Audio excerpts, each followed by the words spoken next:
Tony here, reading once again from Peter Pan and Wendy, retold by Mary Byron, pictures by Mabel Lucy Atwell. There you go. You may notice that lovely cover, and we're going to read now from Rescued from the Rock. Suddenly feeling a bit Christian all of a sudden. And maybe because I'm off to James Paget on Tuesday for my procedure, I'm thinking about the sea and about rocks, particularly that big one outside the Paget that's got an old anchor jammed into it. The hymn going through my mind, will your anchor hold in the storms of life? I'm sure it will. I'm absolutely sure it will. See what happens as they are rescued from this rock here in Peter Pan. And, of course, don't forget Wendy. Rescued from the rock. It was a great fight, though a short one. 8 small boys, armed with daggers, and Peter Pan, that makes 9 against 3 large, grown-up pirates. Each of them hung all over with pistols, guns, knives, cutlasses, and other dangerous things. And, of course, there was Hook's iron claw, which was the worst of all. Hey, the worst of all. Tootles was wounded and Wendy was feeling faint, but the rest managed to conquer Smee and Starkey by attacking them from 3 sides at once. I say, chaps, a jolly fine military manoeuvre. They defeated the defeated ruffians, fled back to their ship. A pity they could not have all been killed, but it was so difficult to fight properly in the water and on slippery rocks. Should have trained with the Marines, son, the Royal Maroons. Meanwhile, the boys all kept the promise they had made to Peter long ago. Not one of them went near Hook.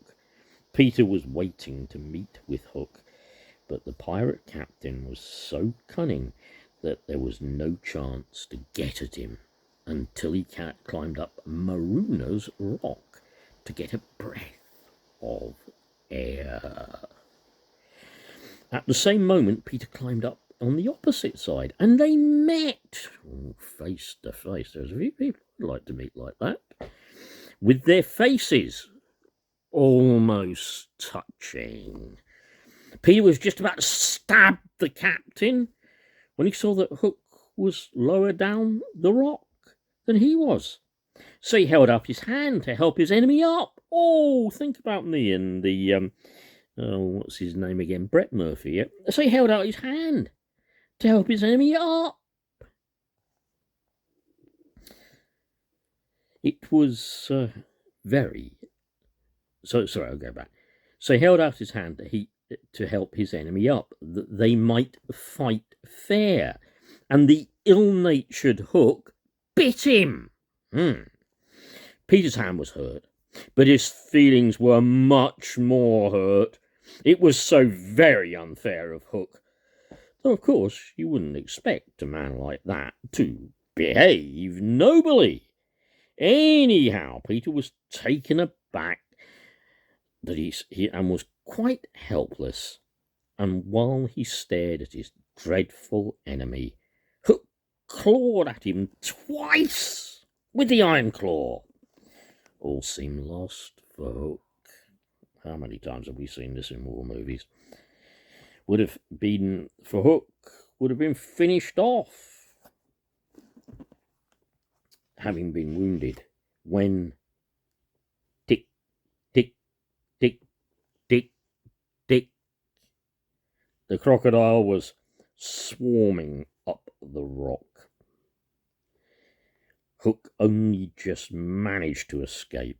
The boys saw him, white with fear, swimming wildly towards the ship. They just swung after him and cheered on the crocodile, but they were rather uneasy because they could not find either Peter or Wendy. After shouting down to them all over the lagoon and getting no answer, they went home in the pirate's dinghy, which was drifting about by itself. Peter and Wendy could not answer because they'd both fainted. They were lying on the rock and the tide was riding fast. It would soon cover the rock, so they were surrounded by a mermaid trying to pull Wendy into the water. Peter drew her up again. She did not seem to understand what danger they were in. He showed her that the rock was nearly underwater. "You see," he said, "it's getting smaller and smaller." "Then we ought to go," said Wendy cheerfully. "Yes," said Peter, whose wounds were hurting badly. "Shall we swim or fly, Peter?" "Do you think you could swim or fly to the land without me, Wendy?" Wendy said she was too tired.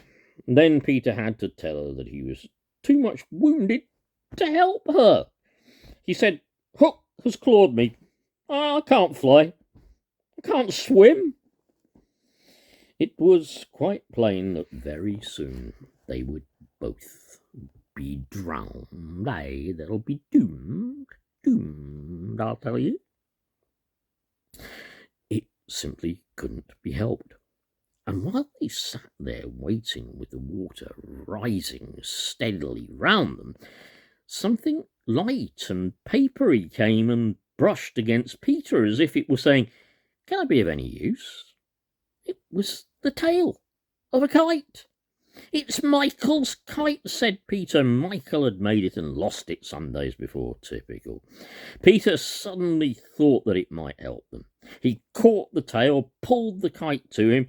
Quite a big one it was. "It could lift Michael," he said. "Why can't it carry you, Wendy?" "Both of us, Peter." "No, it can't. It can't carry two. I know, because Michael and Curly tried it together." Wendy said she wouldn't go without him, but Peter tied the tail round her, said, "Goodbye, Wendy," and pushed her off the rock.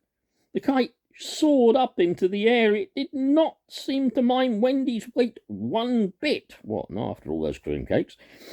In a few minutes, she was out of sight, and Peter was alone on what was left of the water, above the water of the rock. It was a very small bit now, only just room for his feet. Well, there she is, flying away on a kite. "Let's go fly a kite high into the night." Oh, Mary Poppins. "Oh, let's go fly a kite." There you go. We'll leave her fluttering and flying away for her, Wendy. Just been gorging herself previously down in their little hideout, eating all that food. Do you think that kite's going to keep her up there long? Yeah. Anyway, don't forget, those who watch my every move on social media, who follow me wherever I go, may see me at a familiar location. Maybe not this week, but very likely next week. Stay tuned. Keep watching. Love you, boys. Or anyone who refuses to grow up. Boys and girls. Have a good one.